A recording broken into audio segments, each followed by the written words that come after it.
Hello guys, magandang araw. Meron pala ako itong dalawang kulay na talbos ng kamote, pula at saka green. At tulingan, isang isda at lahat yan nilalagay natin sa kawali. So ayan na guys, luto na ay ready to eat na. Ayan, magandang tanghali po. Kakain po tayo ng tinolang tulingan with kamote talbos. So ayan na guys, ay ready to eat. Ay mabusog po kayo sa kinakain ko. So ayan na guys, magandang tanghali sa ating lahat, no? Sabay-sabay tayong magtatanghalian.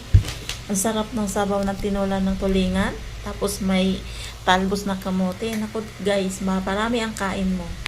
Tamang-tama, medyo umuulan. May sabaw tayo. So ito na guys, ubos na ang ating tanghalian. At hindi lang yan, inom po tayo ng tubig. Mahalaga yan. Dahil kakatapos lang natin uminom.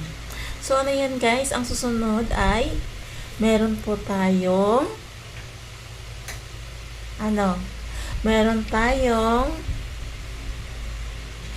panghimagas. At ayan na, tapos na ang ating tanghalian. Panghimagas naman uli. At syempre, hindi nagtatapos yan. Kailangan may kapartner na coke. Ang coke ay hindi yan nawawala tuwing may kainan. Talagang meron yan sa tabi. So, kagaya ko guys, ayan o. Ayan, inumin natin yung coke.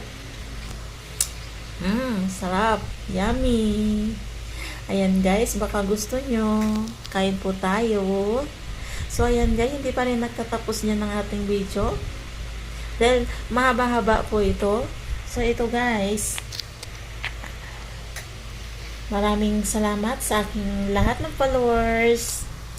Nag-comment, nag-like, nag-subscribe. Lahat ang napanood sa aking video, maraming salamat. At ito na nga guys, hindi pa rin tapos ang aking gawa. Dahil ang mga soft drink ay pupunasan ko muna bago ilagay sa ref. Diba? Malinis. Kailangan dapat malinis bago ilagay sa ref. At syempre, gagawa tayo ng yellow. Dahil kailangan natin yan. Yellow. So, pagkatapos ay nagwawalis. Ayan. Tapos nagmamap. Kailangan malinis ang ating pwesto. Kailangan malinis yan gaya ng ating pwesto. Walang dumi. Diba? Basura. Kailangan itapon. At meron pala akong alagang pusa.